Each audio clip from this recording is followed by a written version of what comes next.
નમસ્કાર. આપ બધાને જ જે હમણાં પહલગામની જે ટેરરિસ્ટ એટેકની જે ન્યૂઝ છે બધા સુધી પહોંચી જ ગઈ હશે અને બધે એને સારી રીતે જોયું પણ હશે. યુટ્યુબ પર વિડીયો જોયા હશે, બીજી કોઈ જગ્યા પર ન્યૂઝ જોયા હશે, બરાબર. જોઈને આપણને તરત દુઃખ થયું હશે, જેવી રીતે મને થાય છે તમને પણ એટલું જ થયું છે, કાં તો એના કરતાં વધારે થયું હશે. આવું આપણા દેશમાં ઘણી જ વખત ટેરરિસ્ટ એટેક આવતા હોય અને દર વખતે આપણને આટલું દુઃખ થતું જ હોય છે. પણ સવાલ એ છે કે આપણે તેનાથી કશું શીખતા નથી. દર વખત આપણી જોડે ઘટનાઓ બને, ટેમ્પરરી એટલે થોડા સમય માટે આપણે એના માટે દુઃખ વ્યક્ત કરીએ અને ફરી પાછા એને ભૂલી, બરાબર, એનાથી કશું પણ શીખ્યા વગર આપણે આગળ આપણા જીવનમાં વધી જતા હોઈએ છીએ.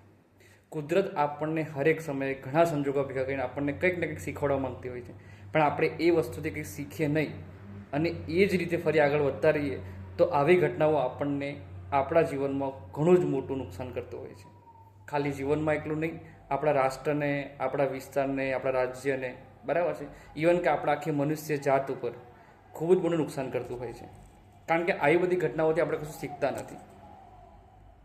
આપણા સમાજોમાં કેવું છે કે ભાઈ આવી કોઈ ઘટના બને તો કે ન્યૂઝ સમજી અને એને અવોઇડ કરી દો, ખોટું થયું એવું સમજીને અવોઇડ કરી દો. કેન્ડલ માર્ચ કાઢવાનું, દુઃખ વ્યક્ત કરવાનું, એની પર કંઈક રિએક્શન આપવાનું, એ બધું મોટા માણસોનું કામ છે. એ બધું દિલ્હી છે, અમદાવાદ છે, આવી મોટી મોટી સિટીઓમાં રહેવાવાળા લોકોનું કામ છે. આપણું કામ નથી. એમ આપણે એમાં કોઈ પ્રકારનું પાર્ટિસિપેટ નથી આપતા. એ વસ્તુ સાચી છે કે ભાઈ આપણે આપણા જીવનમાં ગુજારો કરવામાં બીજી છે, પણ આપણે રાષ્ટ્રમાં આવી કોઈ ઘટના બને, આપણે એમાં રિએક્શન ના આપીએ તો આપણે શું કહેવાય કે પહેલાં જે લોકો છે જેમને આવી આપત્તિ આવી પડી છે એમના પરિવારજનોને, તો આપણે એના જે દુઃખ છે એના સહભાગી નથી બનતા. અને આનાથી ખાસ શીખવાનું એ છે કે ભાઈ પહેલાં તો શું કે એવી રીતે જ ઉડાવી દેવામાં આવતા હતા કે ભાઈ ચલો મારી નાખો, જે ઝુંડ છે એને ઉડાવી દો. પણ આ તો કે આને શું શીખવા મળે છે, જે પણ ટેરરિસ્ટ હતા એણે પૂછ્યું કે ભાઈ તમે કયા ધર્મના છો. કોઈ એક સ્પેશિયલ ધર્મને ટાર્ગેટ કરવામાં આવ્યું કે તું આ ધર્મનો છે તો તને મોત મળશે, તું આ ધર્મનો તને છોડી દેવામાં આવશે. હિન્દુસ્તાન જેવા સેક્યુલર દેશની અંદર, જેની અંદર જે પ્રજા મેજોરિટીમાં છે, એ મેજોરિટીવાળા લોકોને ડરીને રહેવું પડે છે અને કોઈ એક વિસ્તારની અંદર. આ ઘટના ખરેખર આપણને શર્મસાર કરી શકે છે. આનાથી આપણે ઘણું બધું શીખવું જોઈએ. આપણને એવા પાઠ ભણાવવામાં આવે છે કે ભાઈ જાતિવાદ ના કરવો જોઈએ, આ બધું શીખવાડવામાં આવે છે. એની જોડે આપણને આપણા ભણવામાં એ પણ શીખવાડવામાં આવે છે કે ભાઈ સુરવીર સાચો કોણ કહેવાય. પોતાના રાષ્ટ્ર માટે કે ભાઈ પોતાની પ્રજાતિ માટે માણસે કેવી રીતે લડવું જોઈએ ને એ પણ આપણને શીખવાડવામાં આવે છે. પણ આપણે એ બધી વસ્તુઓ ખાલી શેના માટે ભણીએ છીએ? આપણા મમ્મી પપ્પા આપણને ભણાવે છે શું કામ બધી વસ્તુ? તો કે નોકરી માટે, એને શીખવા માટે નહીં. એમ આપણા શાળામાં તો ઠીક છે, પણ આપણા સમાજની અંદર કોઈ પણ વ્યક્તિનું એવી રીતે મૂલ્યાંકન કરવામાં નથી આવતું કે ભાઈ એ જે ભણે છે એમાંથી એ કેટલું ગણે છે, એમ કેટલું જીવનમાં ઉતારે છે, એ પ્રકારનું કોઈ મૂલ્યાંકન નથી કરવામાં આવતું. માત્ર ને માત્ર ટકાવારી પર એનું મૂલ્યાંકન કરવામાં આવે છે. એટલે આપણો સમાજ નોકરી દ્રષ્ટિએ તો સાચો આગળ વધે જ છે, પણ આ રીતે આગળ વધવામાં રહી જાય છે.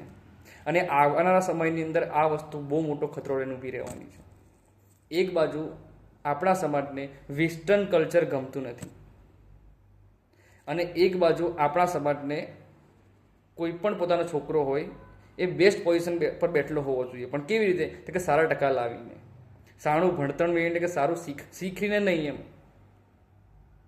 તો સમાજે આની પર બી વિચાર કરવા જેવો છે કે જે ખરેખર મારું છોકરું જે ભણે છે એના અભ્યાસક્રમમાં એની અંદર એવું શીખવાડવામાં આવે છે કે ભાઈ જાતિવાદ નથી શીખવાનો, જાતિવાદ નથી કરવાનો.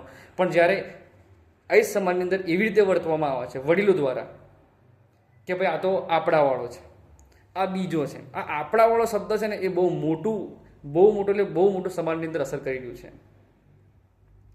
આ વાત જાહેરમાં હોય છે, તમે ખાનગીમાં ક્યારેક કોઈ વ્યક્તિને પૂછો ને ત્યારે આ વાત પર સંમત થતો નથી. એમ ના એ તો બધું ચાલ્યા કરે, એવું કશું હોય ના જાતિવાદ જેવું. પણ જાહેરમાં તો કે આ વસ્તુનું સમર્થન નથી આપતો વ્યક્તિ. જાહેરમાં જાતિવાદનો વિરોધ વ્યક્તિ મજાક બની જાય છે. એવી જગ્યા પર આ વસ્તુને તમે સપોર્ટ કરો, આપણા હિન્દુઓને તોડવાનું કામ બંધ કરો. જો અત્યારે આ વસ્તુ પર આપણે ના શીખીશું તો આગળ જતાં આપણને ઘણો મોટો પસ્તાવાનો વારો આવશે. આપણે આપણી પેઢીઓને કેવો સમાજ આપીને જશું તમે વિચાર કરો.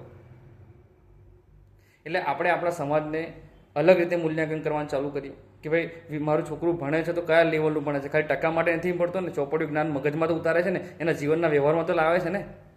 એટલે એ પોતાના ધર્મની અંદર લોકોની જાતિમાં જે ભાગલા પાડવાનું કામ બંધ કરી દે, એ કોઈથી ઉશ્કેરાય નહીં કે આ પેલાવાળો છે, આ પેલીવાળો છે.